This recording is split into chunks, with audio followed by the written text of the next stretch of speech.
12वीं सदी की बात है। इंग्लैंड के एक बेन नाम के किसान ने जमींदार जो से जमीन खरीदी। सौदा 10 सोने के सिक्कों के बदले 40,000 स्क्वायर फीट जमीन का हुआ था। लेकिन बेन ने जब जमीन नापनी शुरू की तो जो को लगा कि बेन का स्केल 1 फीट से बड़ा है। ये डंडा तो 1 फीट से बड़ा लग रहा है। ऐसे तो तुम ज्यादा जमीन ले लोगे। तुम्हें कैसे पता कि ये डंडा 1 फीट का नहीं है? इसे हमार वाले 1 फीट के डंडे से नाप लेते हैं। मिल्क का मिल्क और वाटर का वाटर हो जाएगा। पर हम कैसे मान लूं कि तोहार डंडा 1 फीट का ही है? काहे कि हम इसे कल ही जॉनी कारपेंटर की स्केल से नापे हैं। जॉनी का स्केल का आसमान से आया था, वो भी तो गलत हो सकता है। घंटों की बहस के बाद दोनों अपनी समस्या लेकर राज दरबार पहुँचे और महाराज को पूरी बात बताई। बस इतनी सी बात। ऐसे झगड़े पहले भी हुए हैं, इसीलिए मेरे परदादा किंग हेनरी ने 1 फीट का डंडा तहखाने में रखवा दिया था, जिसे नापने के बाद कंफर्म हो जाएगा कि किसका डंडा सही है। महाराज की बात सुनने के बाद बेन के मन में सवाल आया, पर महाराज उस डंडे को कैसे नापा? उको नापने वाली स्केल भी तो गलत हो सकती है।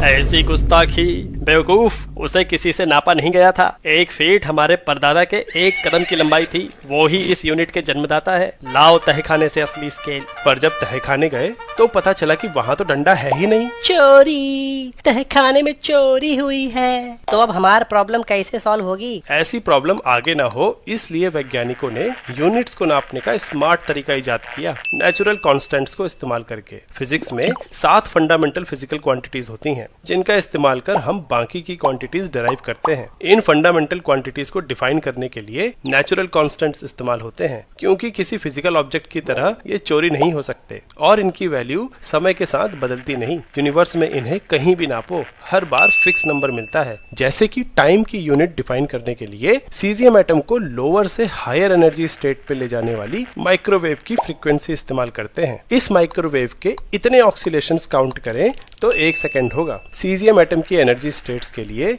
ये माइक्रोवेव कभी बदलती नहीं। वैसे ही लाइट की स्पीड भी कांस्टेंट है और 1 मीटर उस डिस्टेंस के बराबर होता है जो लाइट 1 सेकेंड के 299,792,458 हिस्से में वैक्यूम में ट्रेवल करती है। ये लेंथ कभी भी नापो, ये बदलेगी नहीं। ऐसे ही बाकी यूनिट्स भी किसी न किसी नेचुरल कांस्टेंट से डिराइव की जाती हैं। अब हम स्पीड ऑफ लाइट कैसे नापें? हमारे प्रॉब्लम का क्या? उसका जवाब तो कमेंट्स में ही